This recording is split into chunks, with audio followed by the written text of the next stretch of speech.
Então, bora lá, gente. Oficialmente, boa noite. Qual que é o objetivo, né, dessa palestra? Era realmente trazer, era não é, né? Dicas práticas para vocês aplicarem de gestão em escritório de advocacia. E por que isso? E até explicando um pouco do título, por que de empreendedor para empreendedor. A gente sabe que o OAB, né, claramente, não tem essa questão, né, de mercantilização da profissão. A gente sabe que a advocacia é uma atividade extremamente nobre, né? É uma atividade muito interligada à dignidade da pessoa humana.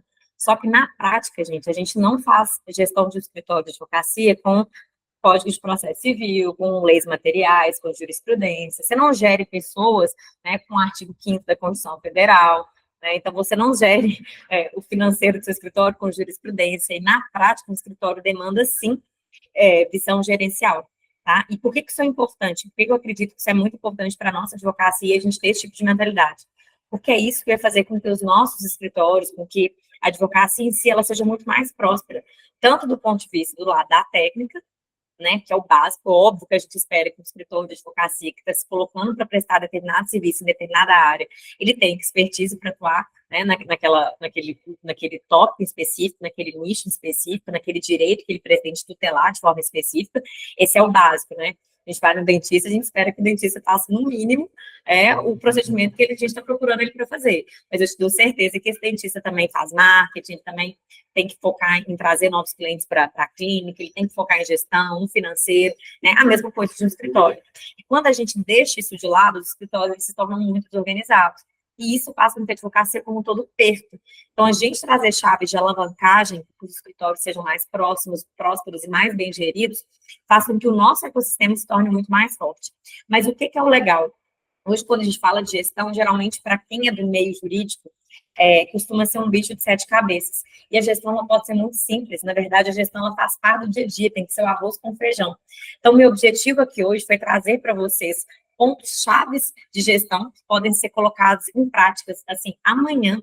Inclusive, fiquem até o final, porque no finalzinho eu vou trazer 10 dicas de ferramentas gratuitas que vocês podem utilizar no escritório de vocês, tá? Para já otimizar diversas áreas, desde comunicação, financeiro, organização de tarefas. Então, esse é o foco, é fazer com que vocês valorizem e cresçam cada vez mais o escritório dentro de uma ótica de crescimento, de desenvolvimento, de prosperidade, tá?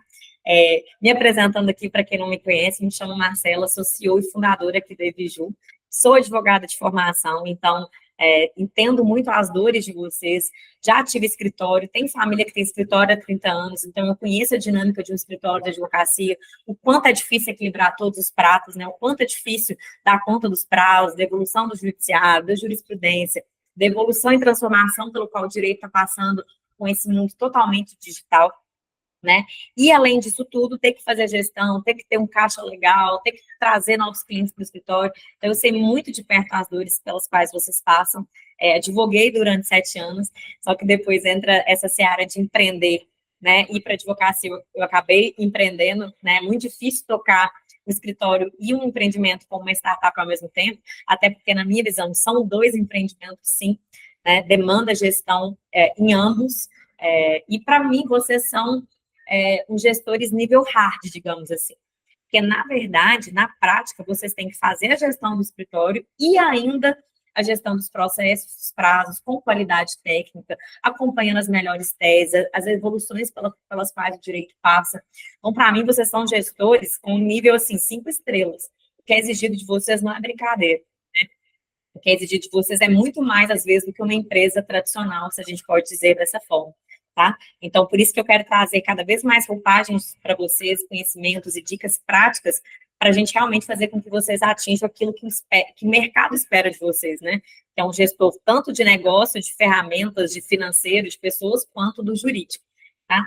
Fique aqui meu LinkedIn, para a gente se conectar, para depois vocês me darem feedback da palestra, se quiserem um PDF, um material, debater alguma questão que foi trazida aqui depois de outra forma, fique à vontade, tá? Bom, trouxe um pouquinho aqui da mini biografia, do mini currículo, mas aqui eu conto um pouco da minha trajetória do direito para a inovação, né? Aqui tem uma fotinha minha bem tradicional, isso aqui foi quando eu fui nomeada para uma comissão de proteção de dados aqui na UABMG, então a gente que é do meio jurídico, a gente gosta muito de fazer parte dessas comissões, e é super legal mesmo. porque além de ser uma fonte contínua de conhecimento, a gente está aprimorando em determinado nicho, determinada área, a gente ainda faz muito network, e network é imprescindível para qualquer empreendimento, para qualquer advogado, para qualquer negócio, para qualquer escritório, né? Através de network a gente abre muitas portas, então aqui eu super felizinha, e do lado de cá, já a trajetória da Evijur enquanto startup.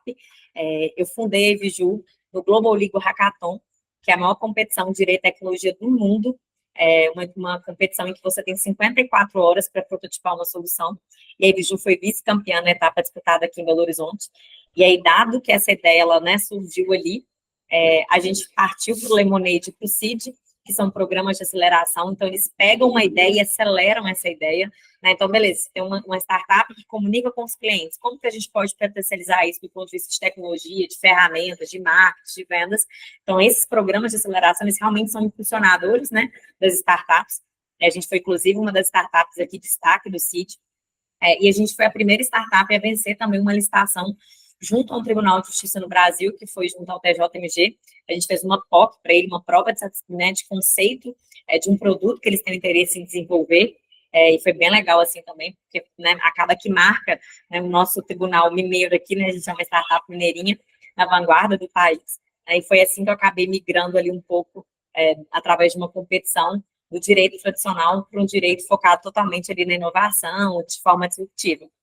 E eu não sei se todo mundo que está aqui é cliente da IVE, né? Acabou que os convites se estenderam para fora do grupo. Mas o que é a IVJU em um slide de uma forma muito simples?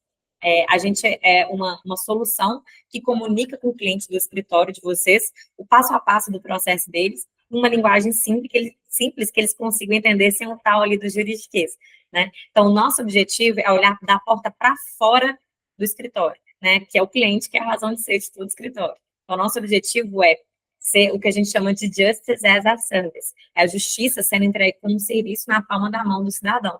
E a gente entende que a tecnologia, quando ela é otimizada através de um trabalho de inteligência, através da humanização, ela rompe fronteiras, né, que é o que a gente está rompendo aqui no nosso mercado. A gente é extremamente inovador e nos aguardem, porque o barulho que a gente vai fazer é muito maior do que a gente já tem feito, viu? Bom, mas vamos lá. Entrando direto no tema. Qual que é o cenário problemático comum que a gente costuma ver nos escritórios quando a gente está falando de dinâmica do dia a dia, de falta de gestão? Geralmente, os escritórios não possuem procedimentos bem definidos, então vocês não sabem qual que é o procedimento, quando chega um cliente, o que vai ser feito, para onde que vai, em quanto tempo eu protocolizo, eu colho os documentos dele, em quanto tempo eu protocolizo a petição inicial, quem que é o responsável por fazer isso? Né, o financeiro, o marketing de vocês, como é que funciona a produção de conteúdo, quem faz, com que frequência, como que são definidos os temas. Então, a gente percebe que tudo é feito no afã, né? Então, geralmente, não tem procedimentos bem definidos, geralmente os escritórios não têm metas, meta de faturamento, meta de protocolo de peças, meta de atingir X potenciais pessoas nas redes sociais, então os escritórios não têm metas. Se eles também não têm metas, eles também não têm indicadores, né? Os indicadores é aquilo que a gente mede para saber se a gente está atingindo as metas ou não.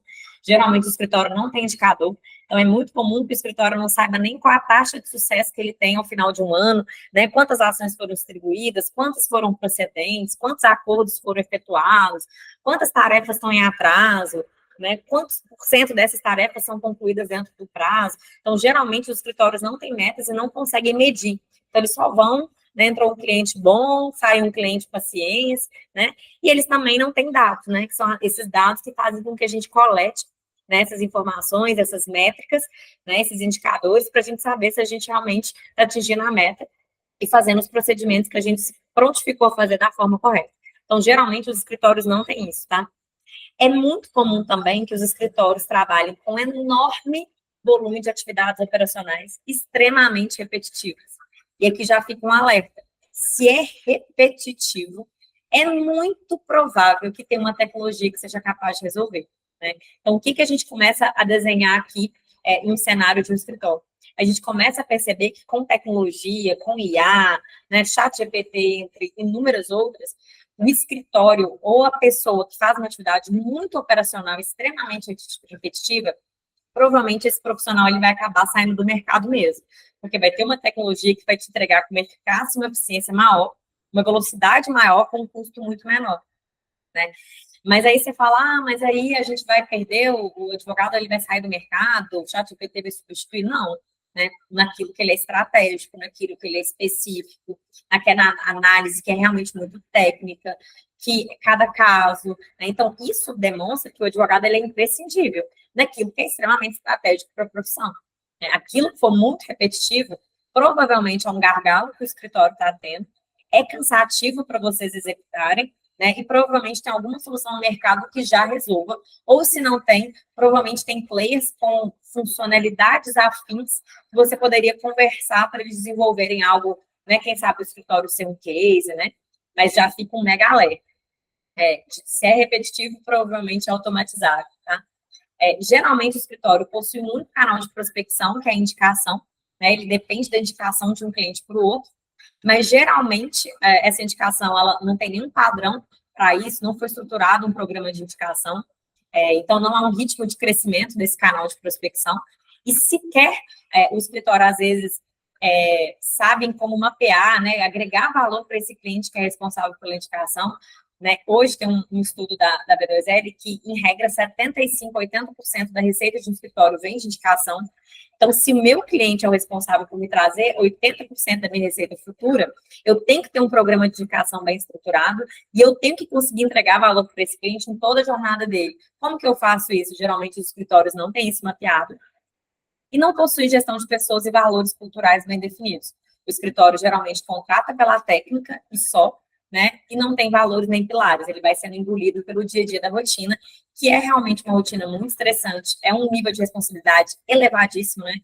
Vocês que são advogados, vocês sabem o que é o risco de perder um prazo para o cliente, quão tenso é muitas vezes lidar com uma audiência, um caso difícil. Então, isso consome muita energia, e é natural que consuma mesmo, porque é realmente desafiador, mas isso acaba fazendo com que as outras áreas do escritório não floresçam, e o escritório fica num ciclo infinito de escassez, de falta de gestão, do advogado trabalhando horas a fio, final de semana não tem vida.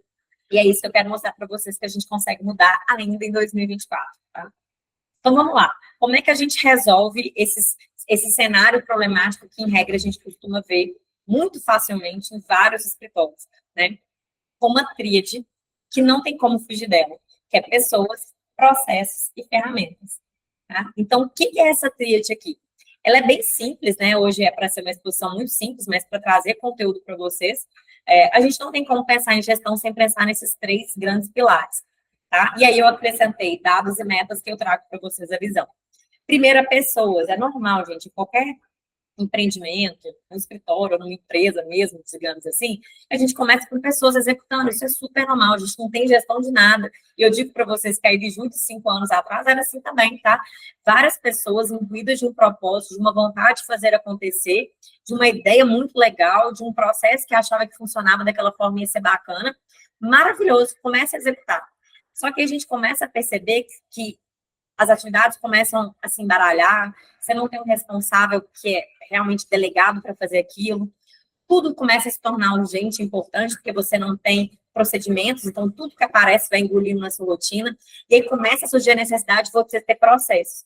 E aqui é legal fazer um disclaimerzinho, né, um parêntese, porque geralmente quando a gente fala de processo no mercado jurídico, o advogado, e é natural que a gente pense assim, pensa no processo da justiça. Não, aqui é processo enquanto procedimentos. Então, eu preciso ter pessoas e procedimentos, né, pessoas bacanas, com processo de contratação legal, bem treinados, a gente vai falar disso, que são responsáveis exatamente por executar determinadas tarefas, atividades. E eu preciso que essas pessoas boas, elas tenham procedimentos para elas atuarem. Não pode, cada vez que entrar alguém no seu escritório, você tem que parar tudo para explicar para essa pessoa, né? Você não pode que a pessoa ela seja engolida pela rotina, ela tem que saber o que é o foco dela naquela semana, naquele mês, naquele trimestre, quais são os procedimentos que ela faz para atingir aquilo que foi acordado, né? E se de repente surgir algo que está fora daquilo ali, quais são os procedimentos para serem adotados? Então, até o extra, ele tem que ser previsto, né? E ferramentas, né? Não tem como a gente ter pessoas e processos bem definidos e não ter ferramentas, né, que nos impulsionem. Aí a gente está falando de ferramentas barra tecnologia. Tem até um escritor, eu gosto muito dele, chama Theo Orozco, e tem um livro que chama Do Zero a 50 Milhões, Então, vocês verem que eu vou dar ele é CEO da startup que chama Exact Sales, é uma startup da área comercial. Então, eu estou trazendo para você do direito uma dica de um CEO de uma startup do comercial. Mas para vocês verem como que essa visão de gestão, ela perpassa qualquer negócio, qualquer empreendimento, qualquer escritório. Ele deu uma analogia muito legal para falar sobre pessoas, processos e ferramentas, que é o seguinte, imagina uma pessoa que está no campo e essa pessoa tem que se deslocar para a cidade, ela tem uma estrada de terra ali, ela faz esse caminho a pé, beleza? Então, tem uma pessoa ali naquele caminho e essa pessoa não tem processo nem ferramenta. Aí, essa pessoa ela percebeu que se ela tivesse processos, ela acelerava melhor, porque ela conseguia mapear aquelas atividades, conseguia entender quais eram repetitivas, quais ela conseguia delegar. Então, é como se ela tivesse trazido um carro de boi. Então, aquela pessoa que ia a pé, agora ela tem um carro de boi. Só que depois ela entendeu que ela precisava impulsionar isso demais. Então, ela trouxe as ferramentas, que seria asfaltar a via. Só que o que acontece? Se você asfalta, né, a via, mas você também não vai reestruturando o escritório, aquele carro de boi, talvez ele fique um pouquinho mais veloz naquela estrada agora que está asfaltada, mas ele tem um limite, né, de velocidade. Por outro lado, se eu trago uma mega ferramenta sem ter processo bem definido, se não colocar uma Ferrari ali, aquela Ferrari na estrada de terra, ela vai ter uma performance muito melhor, né? Muito inferior do que, aliás, desculpa, inferior do que seria numa estrada de asfalto, que seria uma performance muito melhor. E se eu coloco alguém para dividir uma Ferrari que nunca dividiu um carro, não vai adiantar a estrada asfaltada, não vai adiantar a Ferrari, porque aquela pessoa ela não tem conhecimento para conduzir essa máquina, essa potência. Então, no final das contas, quando a gente olha para essa tríade, eu tenho que ter as pessoas certas, nos processos, nos lugares certos, executando os processos da forma devida, com a tecnologia que seja capaz de impulsionar. Tá? Então, essa que é a lógica de quando a gente fala de uma gestão estratégica. O que mais que quando a gente pensa que eu acrescentei aí? Dados e metas. Porque se eu tenho pessoas certas, lugares certos, com processos bem definidos e tecnologia que seja capaz de trazer avanços para aquela operação, eu preciso agora saber para onde eu quero ir. Né? Então, eu preciso ter meta. Então, tá, agora eu tenho isso. O que eu quero esse ano? Onde que o meu escritório vai chegar? Né? Qual que é o meu planejamento para esse último trimestre e para 2025? O que eu pretendo retornar? Porque não adianta nada se eu tiver a Ferrari e não saber chegar em lugar nenhum. Né? E se eu não sei para onde eu vou, é aquela famosa frase, né? Qualquer lugar serve. Né? Qualquer lugar serve, escritório. Ou você quer um lugar de sucesso e prosperidade? Então, essa é a pergunta que a gente tem que começar a se fazer. Então, você tem que ter suas metas bem definidas. E como que a gente sabe que a gente está, né, atingindo essa meta? A gente tem que ser orientado por dados, a gente tem que medir. Né? Se você não tem dados, sinto muito, é uma mera opinião. Tá? Então, a gente tem que ter uma cultura data-driven, que é orientada por dados, e orientada por resultado, porque você tem que saber se você atingiu aquele resultado, aquela meta que você queria ou não. E tudo isso dentro de uma lógica de pontos de alavancagem. Tá? O que é essa lógica? O Andy Grove, que é o CEO da Intel, ele tem um livro muito famoso de gestão, fica a dica, é livro de cabeceira de qualquer gestor de alta performance, que chama High Output Management, que é gestão de alta performance, em que ele traz muito sobre pontos de alavancagem. O que é isso? No nosso dia, quando a gente está fazendo gestão, são muitos pontos que acabam que demandam o nosso olhar, a nossa atuação. Né? Então, só essa tríade aqui do que eu trouxe para vocês de pessoas, processos e ferramentas dá muito pano para a manga para melhorar o escritório de vocês. Né? E eu vou focar no quê? Primeiro, geralmente a gente foca no que traz mais alavancagem para o escritório. É aquilo que, com menor esforço, eu entrego maior resultado. Né? Então, essas ações que vocês mapearem, que vão ser capazes de modificar substancialmente o escritório, são essas que vocês têm que começar, tá? Então, quando a gente tem essa tríade, a gente já sabe o que a gente tem que ter ali, mas o que eu olho primeiro sempre tem essa visão do ponto de alavancagem. O que me traz mais benefício agora, ou que me dá menos prejuízo, né? Se a situação estiver mais caótica, o que é que me traz menos consequência? Eu vou focar nisso daqui, tá? Então, seria essa visão básica, tá? E aí, agora eu vou destrinchar para vocês dicas muito práticas sobre pessoas, processos, ferramentas, metas. Isso aqui que eu trouxe para vocês, eu vou mostrar como a gente faz no Enviju, vou trazer pinceladas para vocês, já sabendo que vocês conseguem aplicar isso aqui amanhã. Tá? Segunda-feira, vocês já conseguem passar o final de semana fazendo uma reunião de alinhamento com o time de vocês no escritório, pra vocês virarem a chave já agora, segunda semana que você tem. Tá? Então, bora lá. Primeiro ponto, né? A gente fala de pessoas, então. Todo escritório, todo empreendimento vai sempre começar por pessoas, né? Foi o comecinho aqui da tríade que a gente trouxe. Beleza. Só que o que é a questão de pessoas? Geralmente acontece isso aqui, ó. A gente contrata as pessoas pela técnica e demite pelo comportamento. Isso é muito comum, principalmente em escritórios, gente. E não, e tudo bem esse ser um comportamento inicial quando a gente não tem o conhecimento, porque no escritório a técnica realmente é muito valorizada. Poxa, como é que a gente vai contratar alguém para fazer um recurso especial, um recurso extraordinário, fazer uma sustentação oral, participar de uma audiência, lidar com os clientes, fazer petição, fazer tudo, se a pessoa não tem a técnica?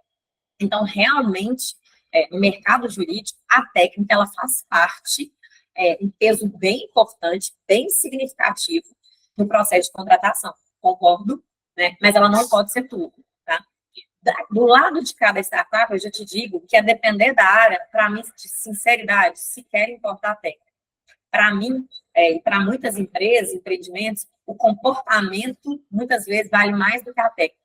Por quê? A depender da área de conhecimento, o conhecimento vai ficando muito obsoleto, né? Eu formei tem quase 8 anos. Eu te garanto que alguém que está formando lá no FMG, né, minha casa, minha vetusta casa, talvez esteja muito mais atualizado em matemática do que eu, que agora empreendo e não estou atualizada em jurisprudência e tudo. Né? Então, conhecimento, se você não está constantemente se atualizando, você perde, né? Então, a técnica, não necessariamente numa startup é a melhor coisa, mas aquela pessoa que tem os valores e o comportamento que eu gostaria que um Iver, né, que é como a gente se reconhece aqui, tivesse, aí essa pessoa vale a pena. E eu vou te mostrar como que a gente escolhe essas pessoas. Se é uma pessoa proativa, se é uma pessoa com sede, obsessão de conhecimento, está sempre correndo atrás de aprender, de crescer. É uma pessoa que, em vez de chegar para você com um problema, ela já chega, ó, teve um problema X e eu já tive a solução B ou C, eu já adotei a solução D, já colhi esse indicador, já aconteceu tal coisa. Então, é uma pessoa que ela já se antecipa, ela já chega com um problema, já tendo trazido a solução. Então, esse é um perfil que eu valorizo muito. Claro que no escritório, a depender do que for, a técnica vai contar, e tudo bem, mas não vai ser só a técnica. Geralmente, você desliga essa pessoa do seu escritório porque ela era descompromissada, porque ela, se você não pedisse tudo para ela, ela não entregava. Então, o que a gente chama de microgerenciamento. Você tem que ficar de cima da pessoa o tempo inteiro, porque senão ela não entrega. Então, por exemplo, aqui na startup, a pessoa que ela precisa ser microgerenciada é uma pessoa que ela tem um comportamento que não é adequado para o nosso modo de trabalhar. Né? E eu não acredito em microgerenciamento também, que às vezes é do advogado. Né?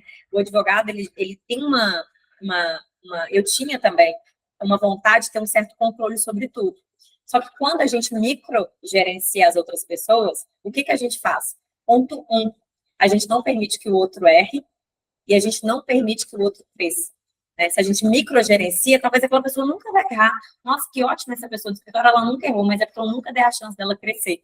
Né? E aqui a gente estava até conversando semana passada em um ritual que a gente tem, que chama sede de conhecimento, vou contar para vocês.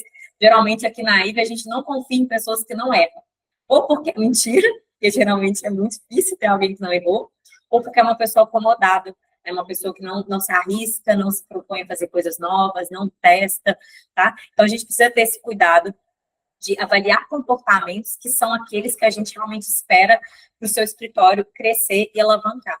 E o cuidado do gestor do escritório, não fazer esses microgerenciamentos, que às vezes o advogado, que é o gestor ali, ele quer colocar tudo no guarda-chuva dele, mas ele não consegue, porque ele tem um volume de atividades muito grande, e ao não delegar, ele impede que seja feito um serviço de qualidade. Então, quando a gente fala de pessoas, o comportamental é muito importante, e o advogado confiar, né, porque delegar, gente, é um ato de confiança, né. Eu até falo aqui, se tem algum colaborador ou alguém que eu não te cobro nada, é porque eu nem espero nada daquela pessoa mais, não vale o tempo mais. Né? Se aquela pessoa não é demandada, não é exigida crescer, performar, é porque não vale o tempo daquele gestor. Mas se você cobra, se você delega e cobra, né, você confia que aquela pessoa está entregando. E muitas vezes o escritório ele precisa realmente desses vários votos de confiança. Né? E muito importante também, delegar não é delargar. Né? Eu não posso delegar para uma pessoa e entregar para Deus. Né? Delegar é ter comprometimentos, ter indicadores que avaliem se aquele está sendo executado, não é ficar de cima, mas é um acompanhamento no macro, ver os resultados, ver as métricas, alinhar novas estratégias. Então, delegar não é microgerenciar e nem delargar. Não são os dois opostos, tá? É o meio termo. E aí, o que é legal aqui, que eu vou trazer para vocês, o que é bacana da gente pensar do ponto de vista de desempenho e desse comportamento, né? Então, quando a gente está falando de desempenho no escritório de advocacia, muitas vezes a gente está focando na técnica ali, na qualidade que aquele colaborador, né, que aquele estagiário, que aquele assistente do escritório, coordenador de área, etc., traz. E o comportamento é exatamente aquilo que a gente espera do ponto de vista de valores, de condutas da pessoa que está dentro do escritório, tá? E aí aqui eu tenho essa matriz Nine Box, que é da Solids. Eu não sei se vocês conhecem, a Solids é uma startup mineira, tem muito orgulho aqui de nós mineiros, que faz toda essa parte de recrutamento, seleção, toda essa parte de gestão dos nossos recursos humanos, né, dos seres humanos, né, que é por trás de qualquer negócio, empresa, escritório, no fundo, é tudo sobre os seres humanos. E o que é o legal dessa matriz? Ela te mostra que, às vezes, pode ter alguém ali no escritório que você não está performando bem, mas, às vezes, aquela pessoa ela só precisava de um treinamento, aquela pessoa ela só estava na cadeira errada, ela não deveria estar exercendo aquela função, ela deveria estar exercendo outra, né? Ou tem alguma pessoa que não vale a pena no escritório, às vezes mantém uma pessoa que acaba prejudicando a cultura de todo mundo, tá? Então, eu vou ensinar vocês a fazer a leitura dessa matriz. Aqui embaixo a gente tem o desempenho, então é como se aqui fosse o eixo 0 e aqui fosse o máximo, e aqui a gente tem o comportamento do eixo Y, aqui o 0 e aqui o máximo. Então, quando a gente tem um colaborador que você enquadra no 9, o que seria essa pessoa? É aquela pessoa do seu escritório que tem um excelente desempenho. Então, vamos imaginar que você está falando do comercial, ou da área de marketing, ou de alguém que realmente faz recursos. Essa pessoa tem um excelente desempenho naquela função que ela tem, e é extremamente culturada, ela está no topo. Ela é o máximo de desempenho, o máximo de comportamento. É uma pessoa proativa, é uma pessoa ética, uma pessoa hands-on, mão na massa, vai lá e faz, entrega. Uma pessoa que tem excelentes ideias, que é focada em dados, que mete. Então, assim, essa pessoa aqui, dentro do que você espera de um comportamento, é sensacional. Então, essa pessoa aqui, ela tem que ser realmente exemplo, essa pessoa tem que ter promoção, essa pessoa tem que crescer dentro do seu escritório. Já no quadrante oposto, a gente está falando do completo, né? É o 0. É a pessoa que está desempenho muito abaixo da expectativa e não tem os alinhamentos que o seu escritório precisa. Provavelmente, se você tiver pessoas nessa área aqui, não é que essas pessoas podem se desenvolver e performar, mas provavelmente essa pessoa que está aqui no número 1, ela vai ser uma pessoa que vai te demandar muito tempo e energia para ela começar a avançar para outros quadrantes. E é que você precisa entender o quanto de tempo e energia você tem hoje para continuar performando essa pessoa que está no número 1. Se não fizer sentido, provavelmente essa pessoa que não deveria estar no escritório, tá? Talvez não faça sentido realmente ter ela com vocês. E aqui a gente vai tendo outras formas. Então, por exemplo, aqui é uma pessoa com altíssimo desempenho, mas é uma pessoa que talvez tenha um comportamento ali que não é muito legal. Né? Então, a pessoa, às vezes, vamos imaginar, faz uma fofoca que às vezes não é legal, fala um pouco, né? Estou pensando aqui, às vezes chega tarde, não cumpre as coisas da forma como foi dito, mas às vezes é uma pessoa que, ser trabalhada, né? Passar treinamentos, orientações técnicas, ela pode chegar no 7, quem sabe no 10, né? Porque ela é um ótimo desempenho, né? Aqui a gente pode ter o oposto também aqui, uma pessoa que tem um comportamento sensacional, uma pessoa extremamente valorada, compra, veste a camisa do escritório mesmo, mas não tem uma técnica muito boa. Poxa, uma pessoa que é totalmente pró seu escritório, que veste a camisa, às vezes ele precisa de um curso, fazer um curso ali naquela área específica que ele está atuando, ter umas mentorias, ter uns treinamentos específicos no escritório, que aí aprimorou a técnica, ele pode até se tornar um destaque, né?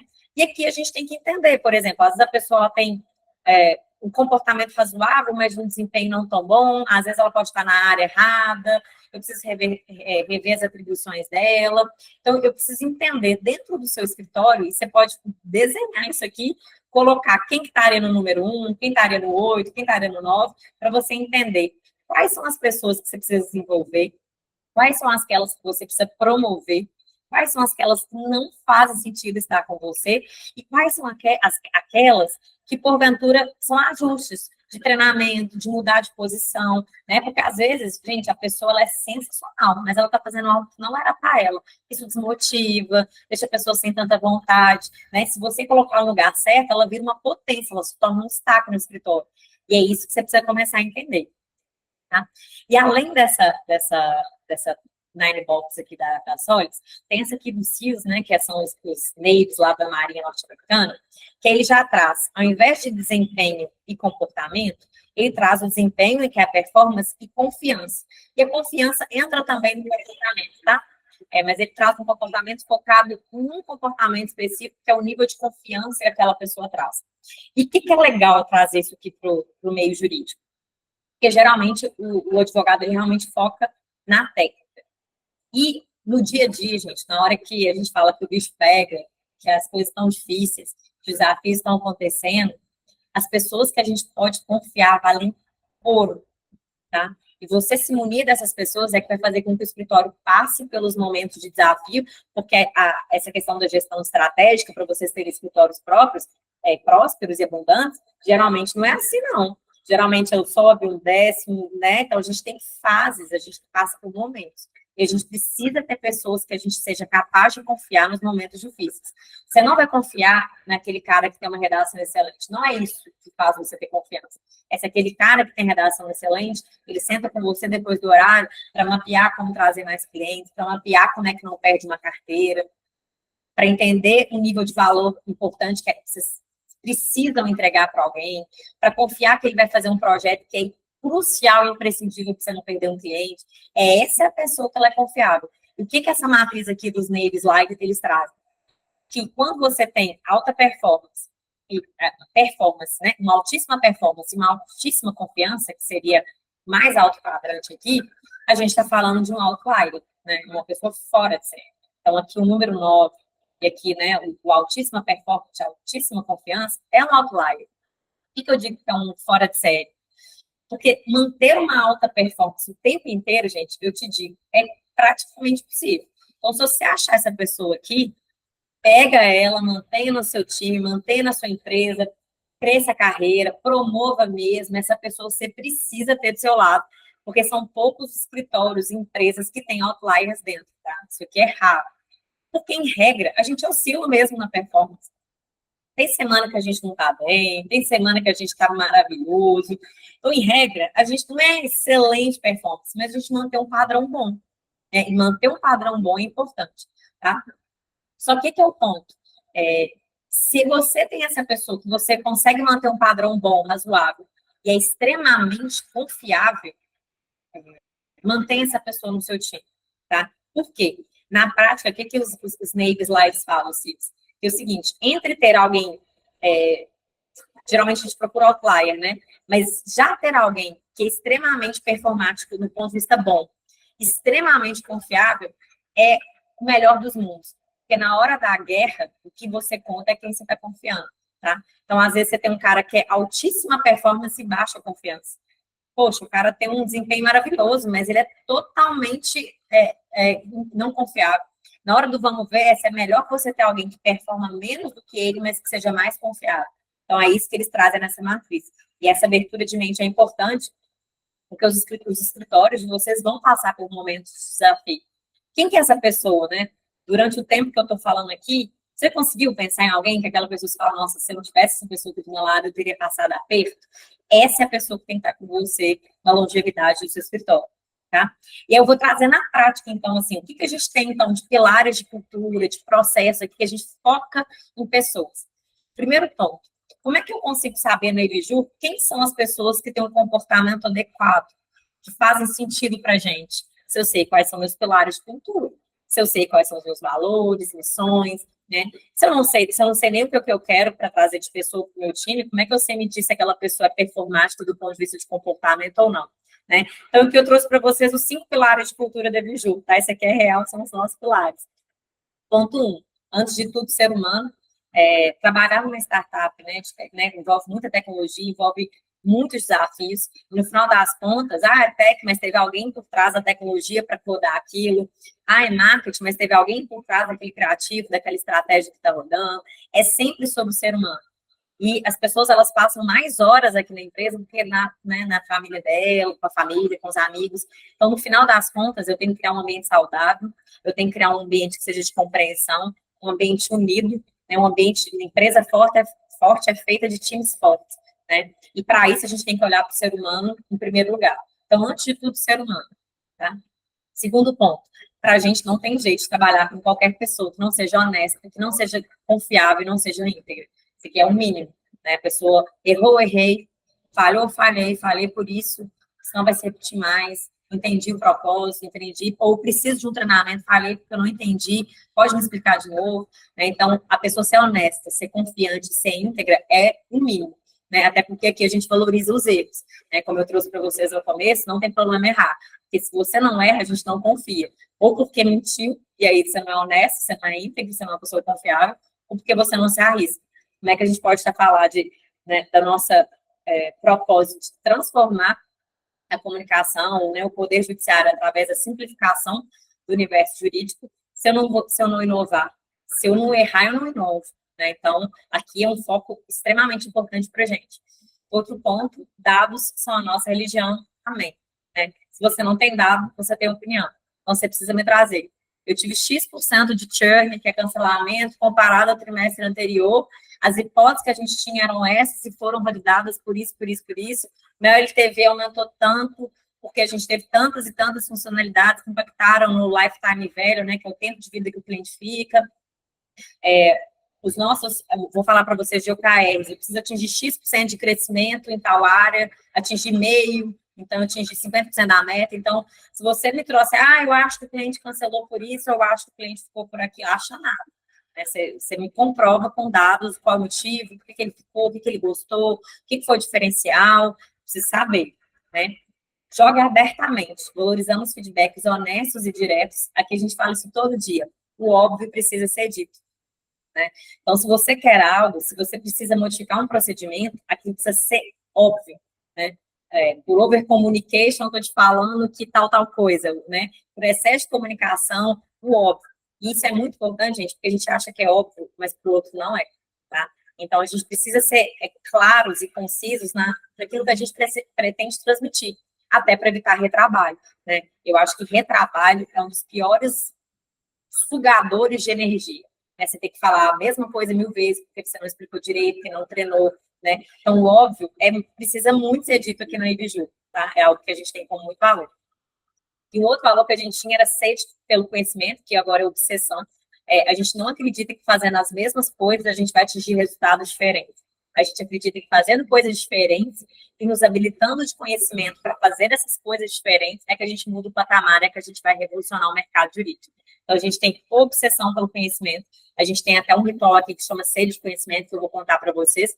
Mas esses são os nossos pilares. É isso que estrutura a IBJU. Então, quando eu vou contratar alguém, eu tenho que saber se essa pessoa tem um perfil mais analítico ou não, então ela é focada para dados ou não. Se é uma pessoa que ela faz traços de honestidade, ou se ela errar ali, ela vai tender a mentir e falar que não fez. Se é uma pessoa que às vezes ela é tão competitiva a ponto de esmagar uma outra pessoa, então ela não serve porque antes de tudo é que o ser humano.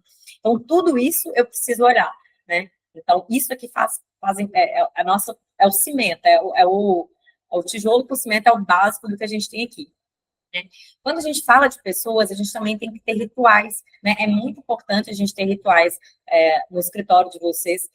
Eu trouxe aqui alguns para vocês de people e cultura. Tem os rituais de gestão que eu vou explicar para vocês, né? Quando estiver falando de metas. Mas a gente tem rituais que são para a gente aqui, quanto pessoas mesmo. A gente tem o River Party, que é uma confraternização, uma vez por mês. A gente para aqui todo mundo para poder fazer uma comemoração, e tem vários tipos, tá? Então, vou dar um exemplo. A do último mês, celebrando as Olimpíadas, né? Já que era um mês de Olimpíadas, o time foi, né? A gente reservou uma quadra para jogar beach tênis. E aí todo mundo foi lá jogar beach tênis, comer, beber, petiscar, jogar conversa fora. Isso é muito importante, porque no fundo é tudo sobre seres humanos. Seres humanos criam mais conexões quando elas não estão falando só de trabalho, né? Por isso que às vezes o presencial ali, ele tem um certo apelo legal nos escritórios. Eu sei que tem muitos escritórios que são home office, mas ter esses momentos, nem que seja assim, jogar uma dedanha online, fazer uma dinâmica online, porque esses momentos geram conexões entre vocês. A gente chama uma competição também, que é o Eve Fit.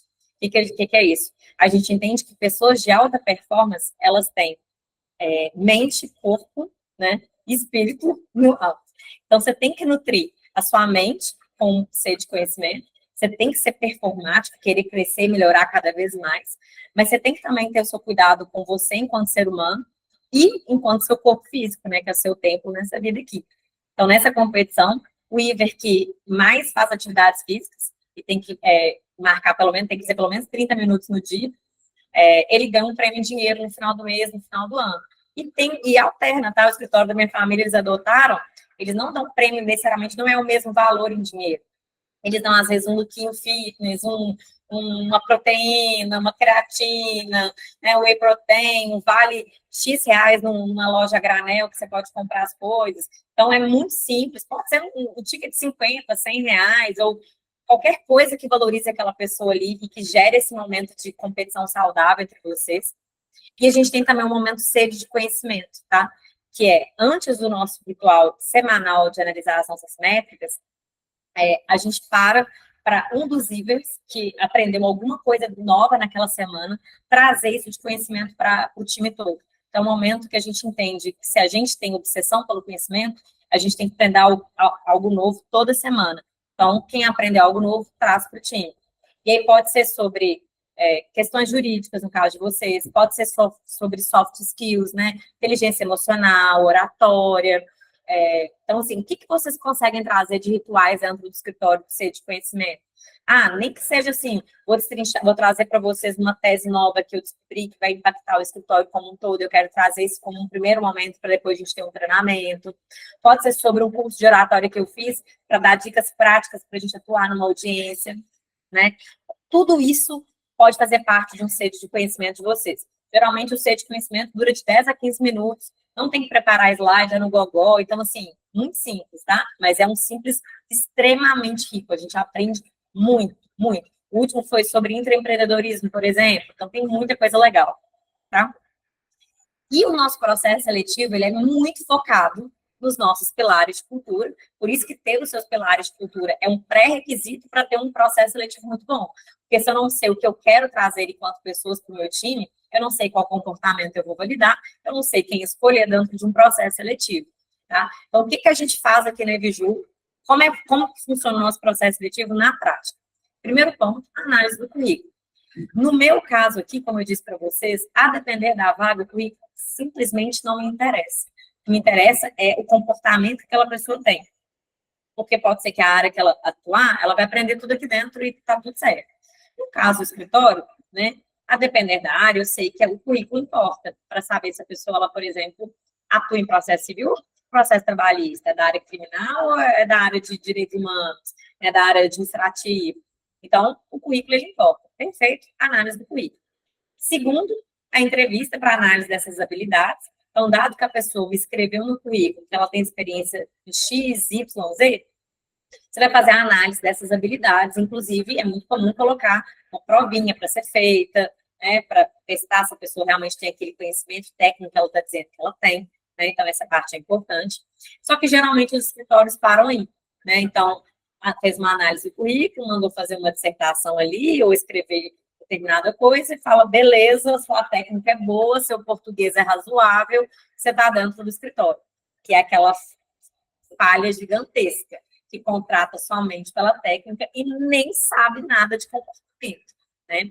E aí, o que é o ponto? O que a gente faz, então, para eu entender se aquela pessoa, além da parte técnica, ela tem a ver com o comportamento que eu espero? Ela tem que ter fit cultural. Para ter fit cultural, eu preciso ter os meus pilares de cultura bem definidos. E aí, o que eu faço? Eu tenho uma entrevista. Gente, depois, se quiserem, podem me pedir. A da Ivy, eu entrego para vocês. Em que eu faço perguntas mesmo, se eu não me engano, são 25 perguntas, que tenham a ver com os meus pilares de cultura. E eu dou uma nota de 0 a 5 para respostas que eu acho que possam ter a ver. Então, uma resposta 0, vou imaginar, qual foi a última falha que você teve? Nunca é. Eu sou sensacional. Nunca errei na vida. Nota 0. Para mim, essa pessoa provavelmente está mentindo. Se a pessoa tomar um 0, ela já está eliminada do processo seletivo. Nota ruim. Nem me lembro, eu sou maravilhoso, tem muitos anos que eu não erro. Nota 2. Sei lá, não consigo te falar assim agora não. Nota 3, olha, realmente, tem alguns pontos que eu erro, vou te trazer uma situação aqui, e etc. Nota 4. olha, eu tenho avaliado cada vez mais os erros que eu tenho trazido na nota 5. Além de avaliar, eu faço um mapeamento com o líder, eu faço uma one-on-one, eu mapeio de forma métrica aquilo que eu erro e que eu entendo que é crucial para o negócio, para eu crescer. Eu mapeio cursos, faço benchmark, solicito mentorias para validar o meu erro. Percebem que entre 0 e 5 tem uma distância muito grande nas respostas? O 5 seria o outlier, é aquele cara nu. Muito bom a resposta que ele deu. O 0 seria aquilo completamente oposto, nada do que você espera. E eu vou dando nota para essas pessoas em todas essas perguntas. No final, é calculado uma média. Para mim, de 0 a 5, a pessoa tem que fazer 4,5. Então, se ela fizer 4,5 em 5, ela passou, tá? Política de benefícios, e malefícios. Isso aqui eu aprendi com a Mônica da Solids. Ela foi no podcast lá do G4, e eu achei isso aqui sensacional. Porque, geralmente, quando a gente traz alguém para dentro do nosso negócio, da nossa empresa, do nosso escritório, a gente quer encantar essa pessoa, né, gente? A gente quer ser a Disney para essa pessoa. A gente quer atrair pessoas boas, a gente quer ser benquista no mercado, a gente quer que as pessoas queiram trabalhar com a gente. Então, geralmente, a gente faz o nosso processo seletivo focando em benefícios. Quais são os benefícios da vaga? Qual que é o diferencial que você vai ter se você entrar para o escritório? E a gente para aí, né? E aí a Mônica, né, ela trouxe uma dica maravilhosa que eu adotei já nos últimos processos seletivos. Ela fala política de malefícios. Então, além dela falar o que tem de bom em trabalhar no caso lá na Solids, quais são os desafios que aquela pessoa pode esperar para aquela vaga? Por que isso é importante? Primeiro, alinhamento de expectativa. Poxa, se todo lugar tem desafio, eu preciso falar com a pessoa quais são os que ela, em regra, vai enfrentar, para ela decidir se ela quer. Ela não está entrando aqui para depois eu passar a perto, ficar pisando em ovos, para eu mostrar para ela que tem um desafio, não. Né? E outra, ela tem que saber se ela tem as qualidades realmente técnicas para conseguir passar por aquele desafio. Ela precisa saber se ela quer enfrentar aquele desafio. Então, quando a gente fala, né, quais são os gargalos e desafios que você está enfrentando naquela área, isso demandaria dessa pessoa, ela pode ou se sentir totalmente desmotivada, ou pelo contrário, falar, nossa, eu tenho muito como contribuir com vocês, eu já fiz tal coisa, na verdade já tive até uma ideia, isso que acho que vai ajudar muito, eu estou muito motivada para a gente modificar esse cenário. Então, você alinhar a expectativa é o primeiro ponto. E o segundo é para não infantilizar a vaga e não infantilizar aquela pessoa que vai entrar, né? Porque nenhum lugar é mil maravilhas, nenhum lugar é a Disney nesse sentido, até a Disney tem malefícios, né? Então, a gente precisa trazer a real para a pessoa decidir se ela quer ficar ou não, se ela tem capacidades e competências técnicas e soft skills para lidar com aquele desafio, e se ela está motivada, se ela quer estar ali. Né? Imagina se eu vir e falo aqui, ó, mar de flores, não acontece nada, de repente a pessoa fala, nossa, mas vocês não me falaram que tinha isso. E a pessoa já entra, né, poxa, a pessoa acabou de entrar, já baixa aquele nível de energia muito ruim. E não é isso que a gente quer. Tá? Então, eu aprendi isso com a Mônica, achei extremamente inteligente, estratégico. Porque é melhor aquela pessoa não entrar do que aquela pessoa entrar e sair rápido. Isso aqui é até um ponto muito importante do ponto de vista de estratégia, que é o seguinte, quando a gente está falando de pessoas, se você faz um processo seletivo mal feito, isso é muito problemático, gente. Por quê? Se você contratar alguém em um mês, que é relativamente rápido, tá? Contratação em um mês. Treinar essa pessoa em um mês, também é rápido. E essa pessoa sair, né, rápido ali, você jogou 3 meses fora. Isso é um quarter, né? É um trimestre do ano. A depender do setor, você não bate meta mais. Você não consegue entregar mais. Então, rotatividade de pessoas é um dos principais problemas de fluxo de caixa, de financeiro, de gargalo dentro de qualquer lugar. Se você tem um setor que é muito rotativo, eu tenho certeza que você tem uma dor de cabeça gigantesca. E o problema pode estar no seu processo seletivo. Tá? Faça processos seletivos bem feitos, para você ter pessoas certas nos lugares certos e que elas sejam confiáveis para aquilo, né, que você está depositando nela, né, a confiança. E, além disso, faça uma análise do perfil comportamental. No caso da sorte, eu estou aqui fazendo propaganda de graça, né? Mas eu faço mesmo que é bom. Eles têm um perfil comportamental, tem outras empresas que têm aquela análise DISC, que eles dizem se a pessoa que está com vocês, ela é mais comunicadora, executora, planejadora ou analista. Muda esse perfil. O tipo de feedback que você dá, o tipo de líder que essa pessoa pode ser, quais são as habilidades que ela tem de forma melhorada, quais são as habilidades talvez mais deficitárias, né? E aí você consegue, analisando o perfil comportamental das pessoas do seu time, se seu time de vendas você definiu, por exemplo, você decidiu, aliás, você percebeu que as pessoas que são do seu time de vendas, as que mais performam, têm tal perfil comportamental, você começa a descobrir quais são os perfis ideais para o seu escritório nas determinadas áreas. Vamos imaginar que o seu perfil comportamental do comercial seja uma pessoa planejadora analista. Perfeito. Então, agora você vai abrir vagas procurando pessoas planejadoras, analistas para ocupar aquele cargo. Ah, não, mas já na área de relacionamento com o cliente, é melhor que em executor comunicador. Todos os executores comunicadores performam muito bem. Então, você começa a desenhar o que é o seu perfil de contratação a partir do comportamento daquela pessoa, tá? E o legal desse comportamento é que ele muda, tá, gente? Porque o meio influencia o nosso comportamento. Porque o meio exige que a gente mude, que a gente melhore, que a gente performe, né? Então, é legal vocês fazerem esses testes de perfis comportamentais pelo menos 2 vezes por ano, né? Uma vez a cada 6 meses, para vocês verem quanto vocês evoluíram. Vou dar um exemplo próprio meu. O penúltimo meu, eu fui comunicadora. Hoje eu sou executora comunicadora. Então, o meio me exigiu ser uma líder muito mais enfática, muito mais incisiva. Então, eu comecei a ter um perfil mais executor. Executor não é necessariamente a pessoa que executa, não, tá? Uma pessoa mais direta, vai ao ponto, regra, meta. É o direto ao ponto, é o direto e reto. É o perfil executor. Tá? O comunicador, ele é um líder, por exemplo, mais aberto, mais coletivo. Hoje eu misturo os 2 perfis, porque o meu meio de startup me exige ser assim, né? Enquanto liderar outros times, pessoas, processos, lidando com o investidor, eu acabei pegando esse perfil executor, que era importante eu adquirir também. Então, é por isso que é legal você entender, enquanto gestor do escritório, qual é o seu perfil, e você entender quais são os perfis das pessoas que você está gerindo também, até para saber. Então, vou dar um exemplo. Se o executor ele é mais direto ao ponto, se você for dar um feedback para ele cheio de rodeios, ele vai achar ruim, tá? Já um comunicador, se for muito direto ao ponto, ele pode achar que você foi grosseiro com ele. Então, e até isso impacta, tá? Sobre processos aqui, então, eu trouxe várias dicas sobre pessoas. Então, vamos para a segunda tríade aqui, sobre processos. Mapeie e aprenda. Ah, gente, tem um ritual aqui que eu não trouxe para vocês, que é extremamente importante, faltou aqui um pontozinho, que é o one-on-one. Tá? O que é o one-on-one? São reuniões entre os líderes e os liderados, que é mais focado no liderado, naquele associado, naquele estagiário, naquele coordenador, para eles falarem. E é para saber como está sendo as tarefas, se está performando, se está com alguma dificuldade, está passando por uma questão pessoal que você precisa entender. É um momento que a gente cria muito relacionamento, que a gente cria muito vínculo. E no final das contas, gente, bons líderes são aqueles que levam a empresa para o lugar certo, mas que são capazes de inspirar. E a gente só inspira o outro se a gente cria vínculos, se a gente cria laços, se a gente mostra as nossas vulnerabilidades também, tá? Se fazer do fortão, do sertão, do que dá sempre certo, geralmente não é uma boa escolha. Geralmente uma boa escolha é ser firme, saber para onde está indo, mas mostrar que você também é um ser humano. Isso fica muito claro nas one-on-ones, tá?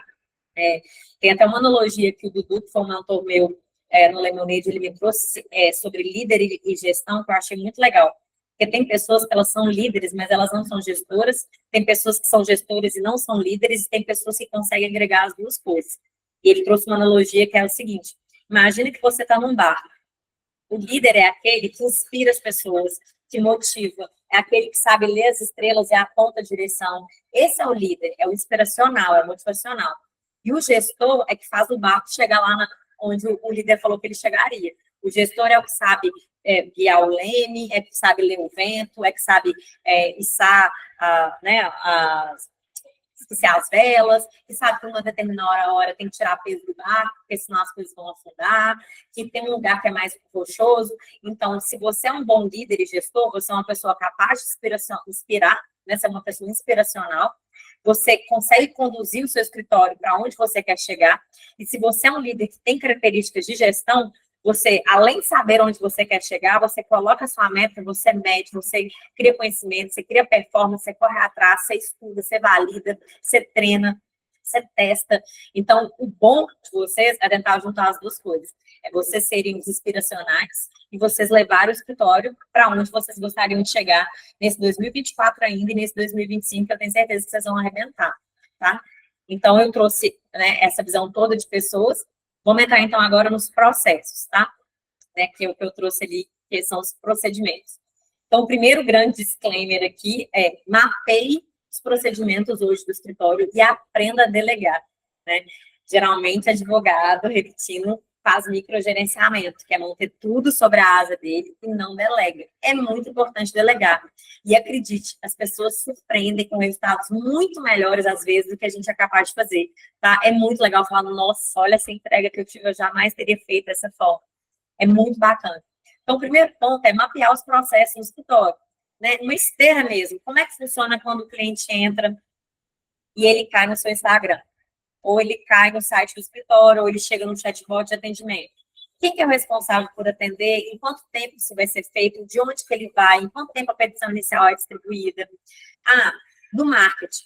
Como é que é a esteira de produção de conteúdo? Quem é o responsável? Quantas vezes é feito? Ah, faz uma vez por mês, a agenda tudo publica. Não, semanalmente é feito. O que acontece se essa pessoa não fizer? Né? Então, a gente precisa entender quais são os processos que vocês possuem.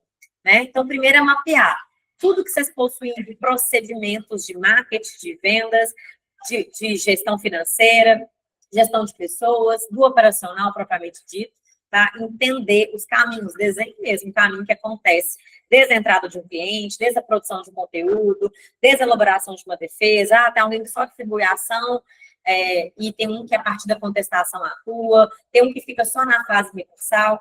Então, tudo isso é importante para a gente entender quais são os processos que vocês têm atualmente, tá? Entenda quais são os pontos críticos desse processo, né? Quais são os gargalos e as consequências que advêm desses gargalos. Então, por exemplo, eu tenho um procedimento que a pessoa que faz recurso, ela recebe o prazo, ela faz um recurso, isso manda para revisão, uma vez aprovado, é protocolado X dias antes do prazo final, esse protocolo é anexado no sistema, então o gestor consegue ter controle que está tudo sendo feito. Então, vamos pensar que você tem uma esteira ali. E o que acontece se aquele prazo não for feito, se aquela conduta que você previu dentro da sua esteira não for feita? A depender da consequência, você vai ter que ter um double check de controle naquilo, né? Uma conferência mais próxima, porque se a consequência for grande demais, a gente tem que ter travas para que aquela possível ação não aconteça. E, por outro lado, também tem que saber, dentro dos pontos críticos, né? Não só os críticos, mas quais são aqueles pontos que eu tenho muito benefício para o escritório. Se eu atingir, eu trago muitas conquistas, né? E aí eu tenho que focar minha ação nisso também. Né? Então, eu vou impulsionar isso daqui. Dado que você desenhou esse macro cenário, você vai saber agora que muitos deles, o que você consegue executar na sua rotina? Porque se você não conseguir, você precisa delegar. Se você é autônomo, talvez você precise fazer a primeira contratação do seu escritório, tá? E às vezes a gente fica com esse receio, mas se eu preciso crescer para contratar, às vezes você não cresce porque você não contratou, tá? Então a gente precisa entender isso e virar essa chavinha. Dentro desses processos que você foi capaz de mapear, quais são aqueles que são muito repetitivos? Nossa, isso aqui eu faço muito repetitivo. Será que tem uma tecnologia no mercado que já não faça equipamento de forma automática? Então, no caso da Ebiju, nossa, eu tenho cliente todo dia perguntando ao doutor do meu processo. Será que se a Ivo monitorar o processo dele todo dia, traduzir para ele o que aconteceu e disparar para ele, já não resolve o meu problema?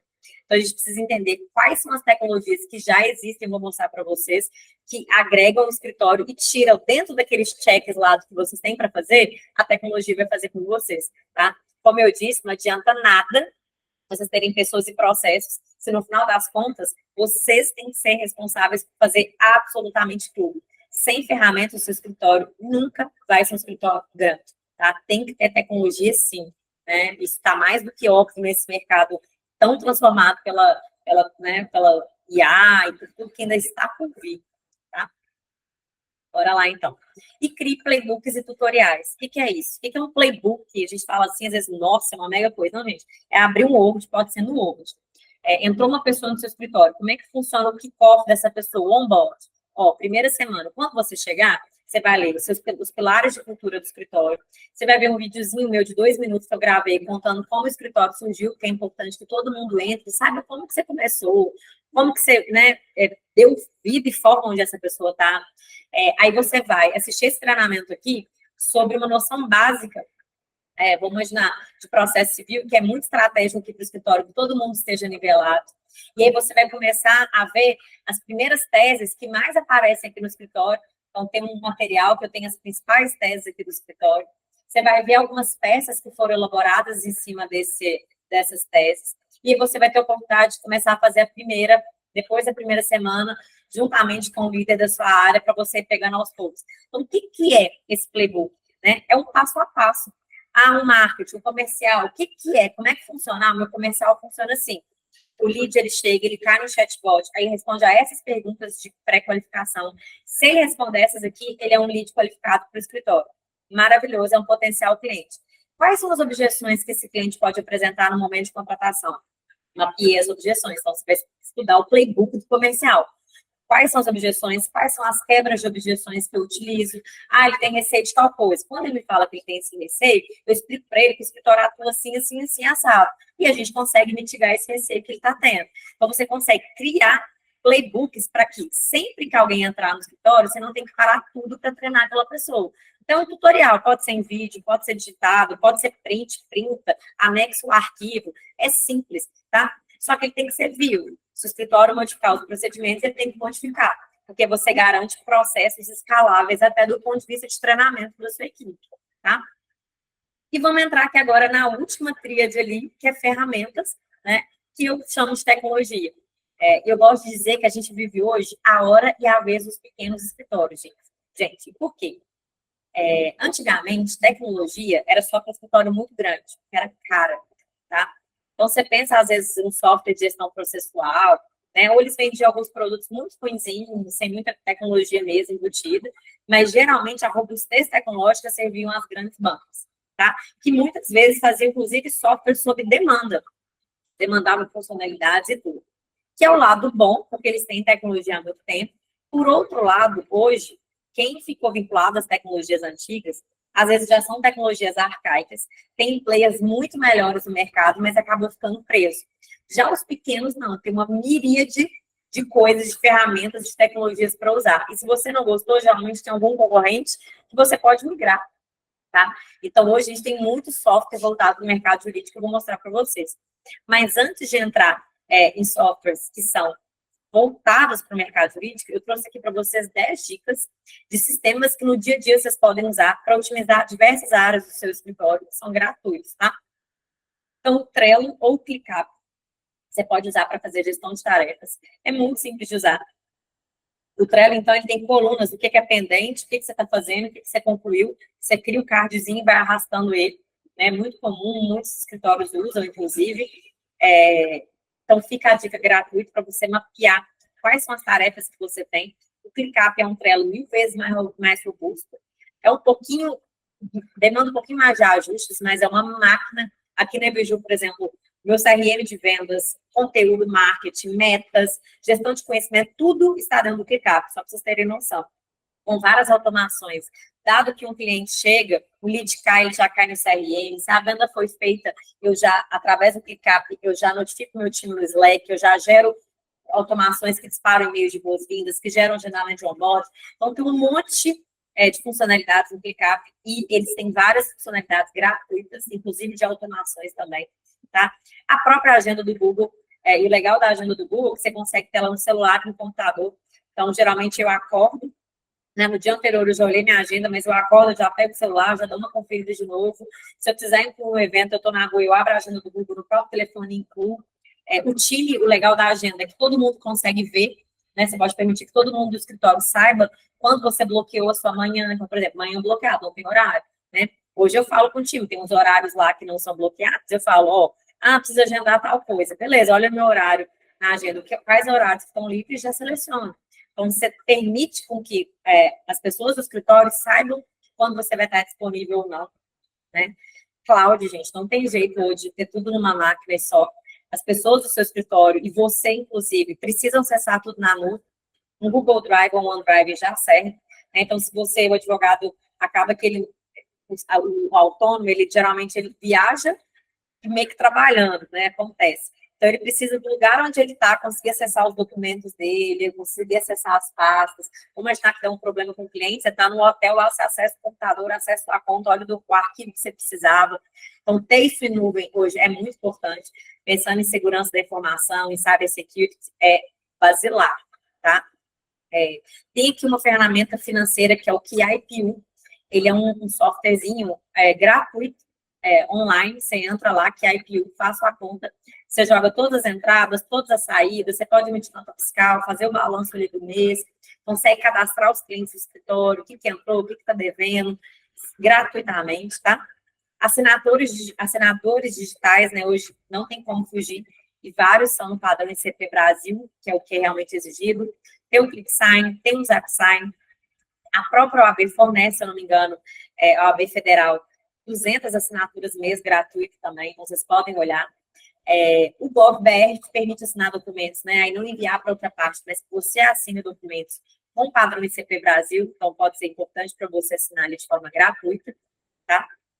O Clockify, que é uma extensãozinha que você instala ali no seu Google Drive mesmo, você consegue fazer um timesheet, né? Você consegue metrificar o tempo que você está gastando em cada tarefa, em cada atividade. Você pode, inclusive, criar projetos, e os seus projetos podem ser os seus clientes. Então, você cria uma pasta para o cliente A, para o B, para o C. Quando você for fazer um recurso para o cliente B, você entra na pasta dele, coloca recurso tal, dispara o tempo. Você consegue, no final, extrair relatórios disso, é gratuito, apresentar para o cliente, saber quantas horas você está trabalhando semanalmente, mensalmente. Às vezes, um cliente, gente, vocês vão perceber, vocês podem estar trabalhando muitas horas e o cliente pagando os honorários irrisórios. Então, aquele cliente não compensa fazer na ponta do lápis, você vai estar ganhando assim, centavos, reais pela hora. Não vale a pena, tá? Enquanto tem um cliente que às vezes você trabalha muito pouco, te entrega muito grande, então esse cliente, então, você tem que ter um over delivery absurdo. E aquele cliente que não te entrega, ele tem que valorizar a sua advocacia, então ele tem que, né, você tem que valorar esses honorários. A depender do volume de horas, você vai perceber que você precisa fazer contratações. Então, esse Clockify dá uma visão muito bacana, permite extrair relatórios e tudo. Canais de comunicação, eu trouxe aqui o Slack e o Discord. Geralmente, os escritórios têm um grupinho ali no WhatsApp e fazem tudo por lá. O que é o problema? O WhatsApp não setoriza a conversa. É uma rolagem única. Você está falando do financeiro, do problema com o cliente, do prazo, tudo junto.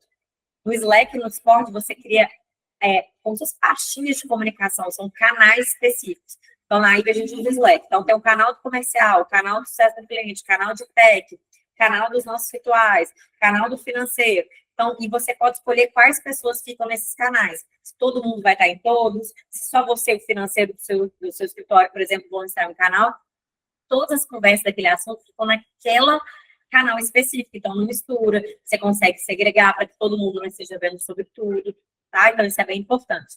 O chat GPT, não preciso nem falar o quanto que ele otimiza o dia a dia. Simples, pronto, você não precisa ser nada absurdo, você consegue melhorar demais a sua redação, você consegue melhorar demais a qualidade dos entregáveis, otimizar a produção de conteúdo, otimizar a produção de peça. O Canva, que todo mundo conhece, né, para a produção aqui das artes, e o Blip vira texto, que se você tem um relacionamento com os clientes ou com o time e eles mandam muitos áudios, às vezes áudio diminui muito a nossa performance no dia a dia, que até escutar, processar o que aquela pessoa falou, o que aquele cliente pediu. No Blip vira texto, você manda o áudio lá, ele transcreve o que a pessoa informou. Aí pode ser até legal para eventuais transcrições e ações judiciais, que vocês precisarem também, pode apoiar no operacional, beleza? Então, eu trouxe essas dicas, tá, de ferramentas que vocês podem usar. A maior parte é gratuito. O que não é gratuito aqui é o ClickSign e o ZapSign, que começam com uma assinatura. Os demais são todos gratuitos ou tem versões freemium, né? Free para determinadas funcionalidades e outras que você deveria pagar. Mas, em regra, vários aqui são Trello, Clockify, KIPU, Slack, próprio GPT. Então, dá para vocês fazerem muitas coisas aqui com o que já é gratuito aqui, tá? Agora, entrando propriamente no mercado jurídico de ferramentas. Eu trouxe aqui para vocês, esse aqui é o radar da B2L. Esse radar, ele é de 2017. A B2L é uma associação, né? É a Associação Brasileira de Lawtechs e Legaltechs. Eles têm aqui só quem é associado, né? E eles separam as empresas, as startups por áreas. Em 2017, quando surgiu, a gente tinha as empresas nessas áreas aqui, de conteúdo jurídico, de rede de profissionais, de departamentos de gestão de escritório de advocacia, beleza? Então, eram essas empresas que a gente tinha no mercado jurídico oferecendo soluções para os escritórios. Esse é o radar de 2024, em julho, então a gente está até um pouco desatualizado, né? Para vocês verem a quantidade de ferramentas e de tecnologia que a gente tem hoje no mercado jurídico, né? A Ibiju está aqui. Isso mostra que quem não é tecnológico não vai ficar para trás, já ficou para trás, né? Então, aqui a gente tem tecnologia e ferramentas em tudo quanto é área que vocês possam imaginar. Então, quando eu digo para vocês que existem muitas atividades repetitivas que provavelmente vocês não deveriam estar executando, é por isso daqui, tá? E é por isso que a hora é a vez dos pequenos e médios escritórios. Se você contrata uma empresa que não te atendeu, você contrata outra. Quando você tinha um software sob demanda para você, você contrata uma empresa. Você não sai dela mais, mesmo que a tecnologia já esteja obsoleta, tá? Por isso que é legal o que o mercado potencializa para a gente hoje, porque vocês têm uma miríade, realmente, de opções para crescer, se desenvolver, tá? Então, entrem nesse radar depois aqui da B2L, conheçam as ferramentas, conheçam as soluções, tem muita gente séria, muita gente legal no mercado, que vale a pena, tá? Vai alavancar o escritório, né? Aqui é uma pesquisa, gente, só para mostrar, hoje, eu não falo que a IA ela é uma área específica aqui, mas ela é uma ferramenta que é utilizada por várias empresas aqui, e que ela realmente vai tirar do mercado aquele profissional que só faz o arroz com feijão repetitivo. Por quê, gente? No final das contas, se você tem uma tecnologia que faz melhor, mais rápido e mais barato, você não vai manter alguém no seu escritório que faça mais lento, pior e mais caro. É básico, né? É básico. E aqui, essa pesquisa de Harvard mostra as áreas que vão ser mais impactadas pela inteligência artificial. E o legal é a primeira. Isso aqui, para a gente, assim, a gente até debate aqui na Ibiju que a gente achou que alguns setores fossem ser mais afetados, como a arquitetura, por exemplo, e segundo Harvard, que é nada mais, nada menos que Harvard, o legal vai ser a área mais afetada, quase 50% da área, né? Isso que a gente vive hoje, que a gente chama de IA fraca, tá? A gente tem IA forte e super IA, que é só um contexto teórico que a gente nem sabe se um dia chegaria lá. Mas hoje a gente vive, o GPT que a gente usa tanto já, que a gente aclama, meu Deus, revolucionou tudo, é IA fraca, tá? Então, vocês perceberem o quanto ainda tem muito por vir, né? Aqui também, quanto que a tecnologia já faz parte da nossa vida, o quanto essas empresas demoraram para atingir 1 milhão de usuários.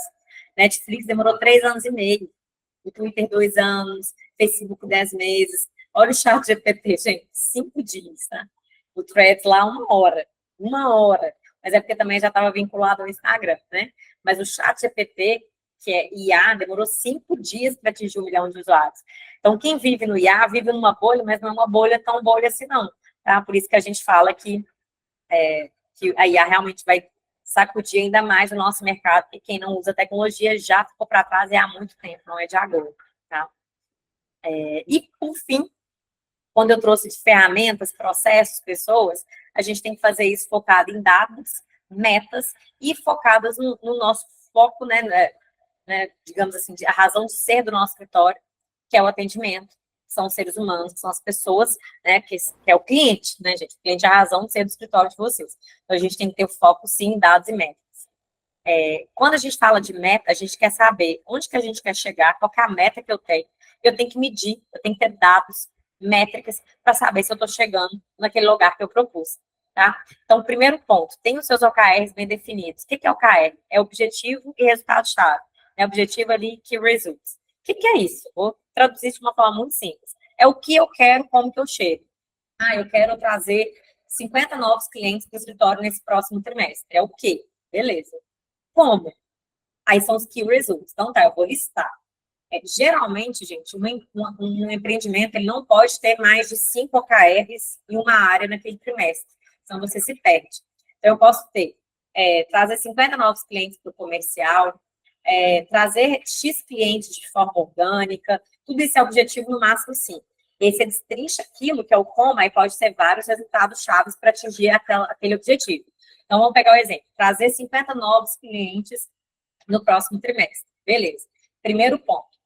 contratar alguém para o comercial. Estruturar o processo comercial, fazer um processo de contratação, segundo ponto, que vamos imaginar que você mesmo faça.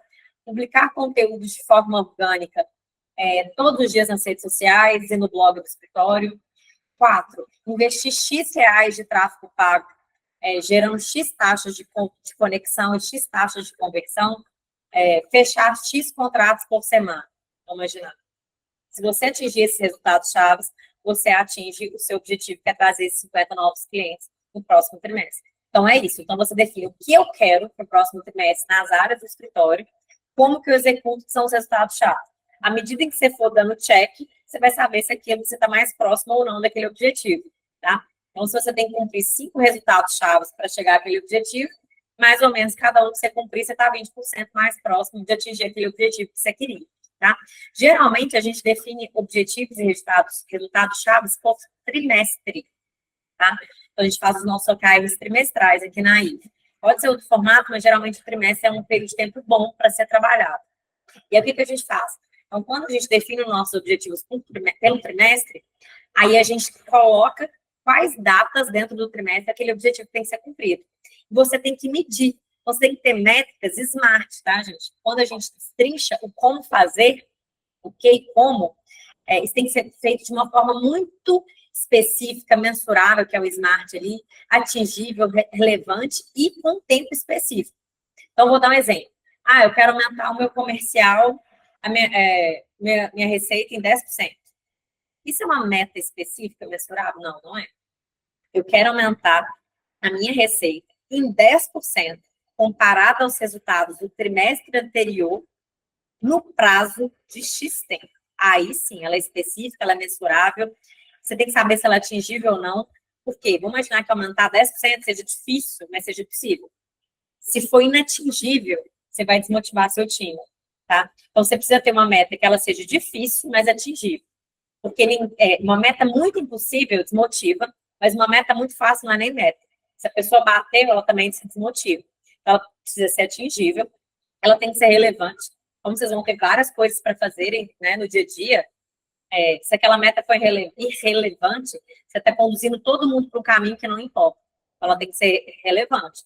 Eu vou pintar a parede do escritório. Talvez esse momento seja relevante para você ou gastar o tempo fazendo prospecção. É o que a gente precisa olhar. E ela tem que ter tempo. Então, quando que aquele resultado-chave, aquela métrica tem que ser batida? No final do trimestre, né? E às vezes destrinchando. Por quê? Se eu tenho uma meta para ser atingida no final do trimestre, eu tenho que quebrar ela em vários entregáveis ao longo daqueles meses, para no final eu falar, beleza, consegui. Porque se eu deixo para fazer tudo no final também, às vezes não vai dar certo. Então, aquela meta que eu tenho de trazer 50 novos clientes no próximo trimestre, se eu deixar para analisar só no dia 31 de dezembro, eu montar o processo de vendas, fazer o processo seletivo para contratação, treinar a pessoa, investir tanto em tráfego, fazer conteúdo, eu não vou atingir. Então, eu tenho que fazer primeiro. Desse objetivo que eu quero, desse como eu executo, o que eu tenho que fazer primeiro? Não, primeiro eu vou desenhar meu processo seletivo. Quanto tempo? 2 semanas. Então, eu tenho 2 semanas para bater essa meta. Enquanto eu desenho, eu vou abrir um processo seletivo. E aí, quando eu abrir esse processo seletivo, eu tenho 1 mês para trazer essa pessoa, 1 mês ou 2 para trazer essa pessoa. Então, você vai fazer várias entrevistas. Aí, quando ela entrar, eu vou começar a impulsionar mais, eu vou começar a fazer isso. Então, você vai quebrando aquilo e você vai analisando, tá? E como é que você analisa isso? Tenha rituais para medir e gerenciar, né? Os painéis que você analisa isso em tempo real. Construa dashboards. Às vezes, numa planilha do Excel, você vai colocando o que você precisa fazer, a data, quantos por cento você chegou, tá? De 5, eu cumpri 2 de 5, 3 de 5. Nessa, pode ser uma planilha do Excel, não tem problema. Não use uma dificuldade, às vezes, que você tenha para construir algo mais tecnológico para te impedir de fazer o arroz com feijão, né? Uma planilha do Excel é suficiente para você colocar quais são as metas, se está cumprido, se não está, quantos por cento aquilo representou, quais são as datas e quem são os responsáveis por fazer, tá? Aqui na ilha, a gente tem alguns rituais que ajudam a gente a medir esses OKRs, tá? O que a gente faz? Então, a gente para o trimestre e define os OKRs, os objetivos e os resultados chaves para a gente atingir as metas do próximo, beleza? E aí, como é que funciona? Beleza, vamos entrar nesse trimestre e definir o que a gente vai fazer. Como é que funciona? Toda sexta-feira, a gente tem uma reunião que chama All Hands, aqui na Eviju. Nessa reunião, a gente para a startup inteira e ela começa com aquele momento sede de conhecimento, em que o time traz algum conhecimento legal. Depois do conhecimento, a gente começa a analisar quais são os OKRs dos times de marketing, venda, sucesso do cliente, produto, tecnologia, financeiro, gestão, people, cultura. E dentro daquelas metas do trimestre, quais são aquelas que a gente divide do trimestre, do mês, da semana? Quais são aquelas daquela semana? E a gente vê, né, na sexta-feira, quem cumpriu, quem não cumpriu, qual que é o desafio que está tendo, o que de um setor está impactando no outro, o que foi legal, tá? Então, a gente analisa toda sexta. Acabou o All Hands, que é essa reunião que todo mundo para gerir, a gente faz as plannings. O que são as plannings? São as reuniões de planejamento da semana seguinte. Cada equipe faz a sua planning. Então, ó, dado que a gente conquistou tais tarefas, né, tal coisa essa semana, e essa aqui a gente bambeou, não conseguiu, semana que vem a gente tem que entregar isso aqui que a gente não conseguiu, e a gente tem tais tarefas, tais resultados chaves para a gente atingir semana que vem. Então, a gente vai se planejar dessa forma. Então, todo mundo chega na segunda-feira já sabendo o que deve fazer, tá? E ao longo da semana, de segunda a sexta ali, que a gente está executando, né, de segunda a quinta, no caso, a gente faz as dailies, e as dailies podem ser no começo ou no final do dia, tá? Tem time aqui que a gente faz 2 dailies por dia, no começo e no final, e a maior parte só no final. Então, dado que você sabe o que você tem que fazer, no final do dia, você faz uma reunião de 15 minutos com aquele time, que é a dele, só para saber como é que está avançando naquelas tarefas, naqueles resultados chaves. Para saber, ó, teve algum impedimento aqui de fazer, amanhã a gente precisa bater isso daqui, tá? Então, é assim que funciona a nossa dinâmica, beleza? E, por fim, é importantíssimo vocês focarem no atendimento, porque não adianta nada vocês terem processos, pessoas, ferramentas, tecnologia, time, ter muito dado e meta, se é a pessoa que é a razão de ser do seu escritório, você deixa de lado, tá? Então, você precisa saber quem que é o seu ICP, que a gente fala que é o seu perfil de cliente dela. Todo mundo serve para ser seu cliente? Ou será que faz sentido algum perfil de pessoa, de escolaridade, de faixa etária, de perfil de salário? O que é o perfil do cliente que você gostaria de trazer para o seu escritório? O que é o perfil de cliente que você consegue entregar mais valor? É seu ICP. E você definir o seu perfil de cliente dela é muito importante, porque você consegue direcionar melhor as ações de marketing.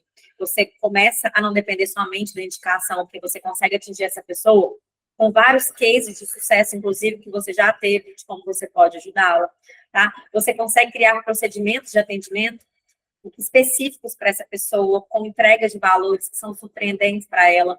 Então, você ter um perfil de cliente de alto escritório é muito legal. Mapeie a jornada desse cliente.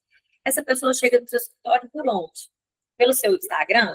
Quando ela chega no direct, quanto tempo que ela demora para ser respondida? Quanto tempo que você marca a primeira reunião? Você atua numa área mais crítica, como, por exemplo, família, que a pessoa às vezes está passando por algo difícil ali, tem uma dificuldade de falar o que está acontecendo, criminal, que às vezes envolve uma questão ali de muito sigilo. Sim, se você atua, essa pessoa ela tem uma sala confortável em que ela pode falar tudo o que está acontecendo.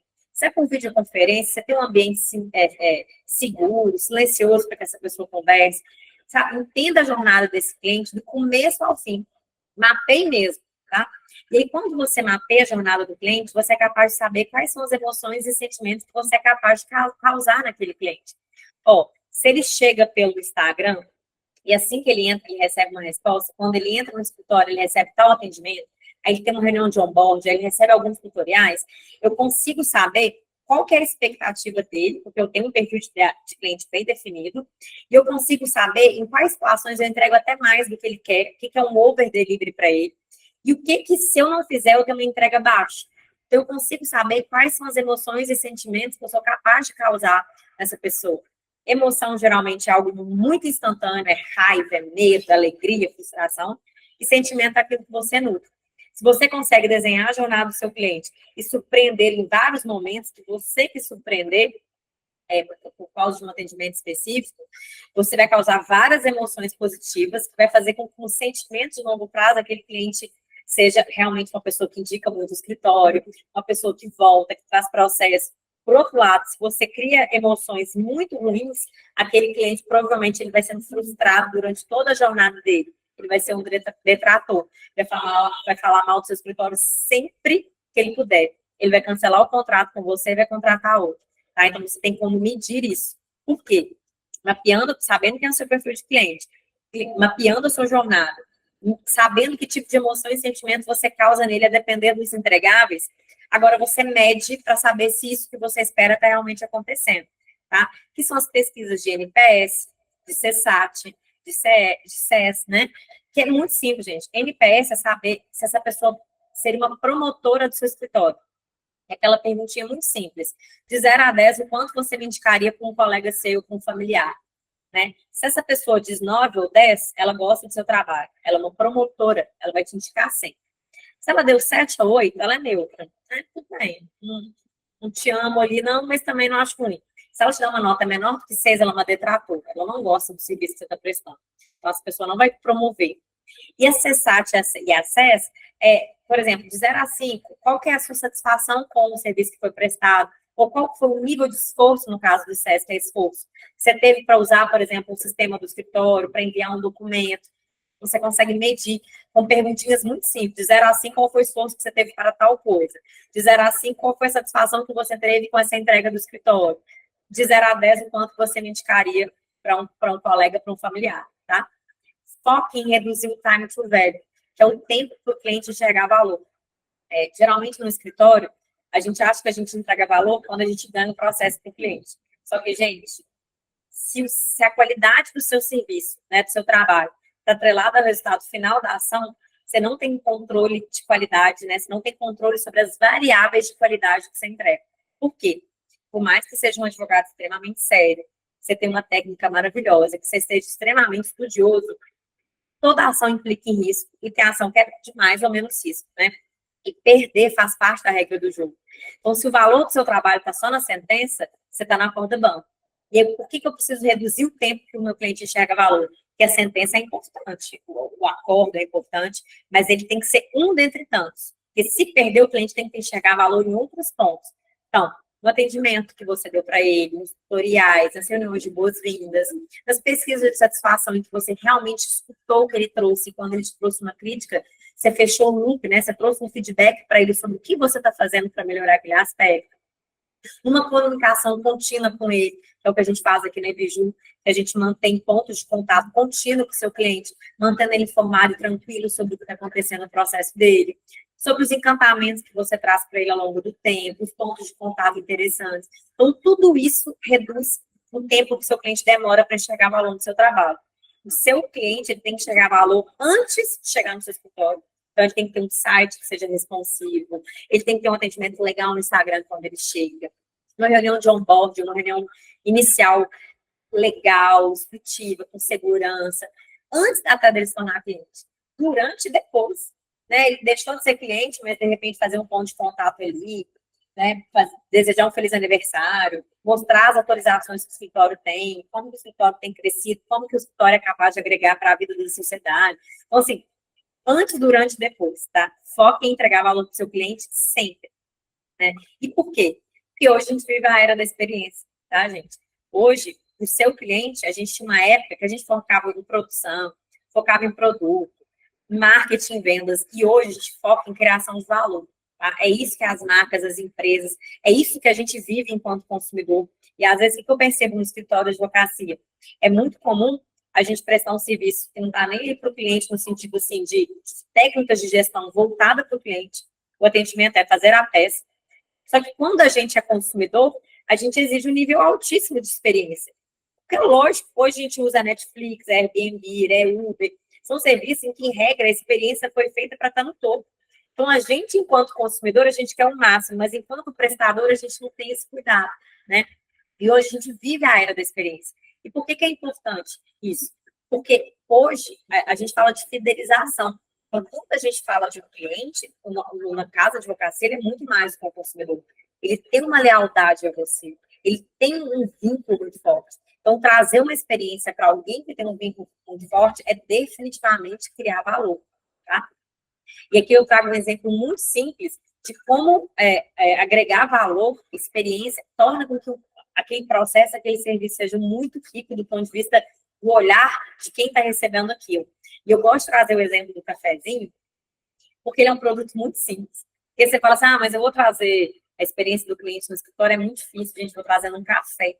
Café é uma das coisas mais simples e ordinárias que tem na vida de todo brasileiro, né? Você pode ser multimilionário, uma pessoa muito, muito, muito simples que você vai ter o cafezinho no seu dia a dia, né? E aqui o que eu mostro? O café é uma commodity, certo? Então você tem o preço da saca ali, café que é barato, ele faz vários litros de café, né, com o preço da saca. Só que hoje ninguém compra a saca.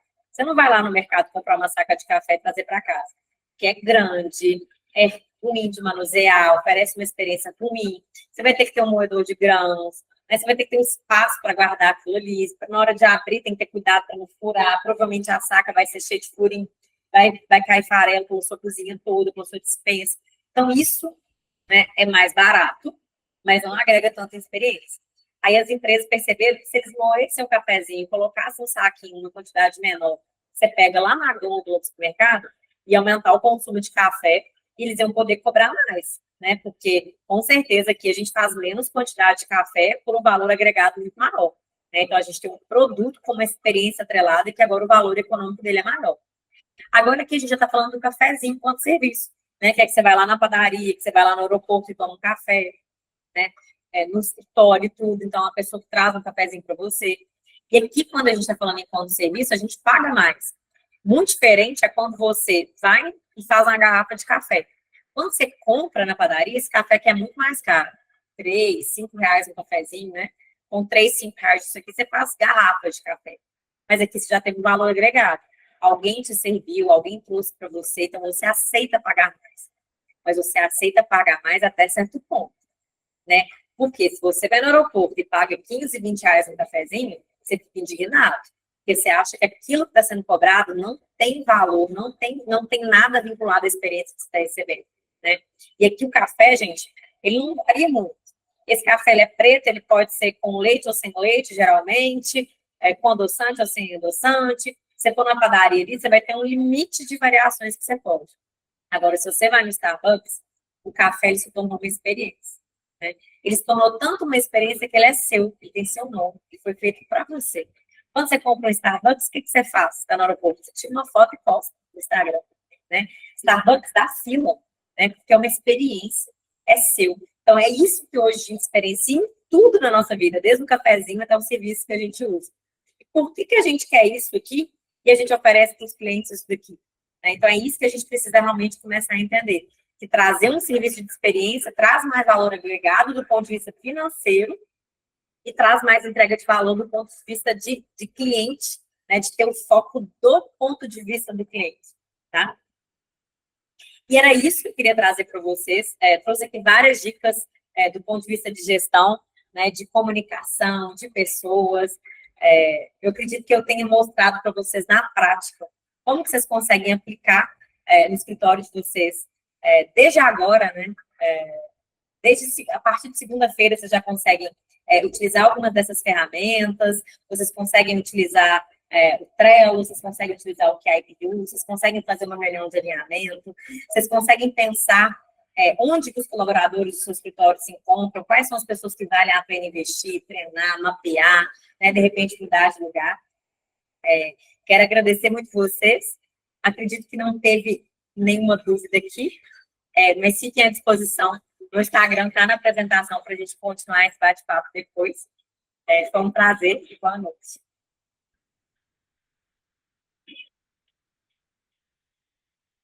Só encerra essa gravação.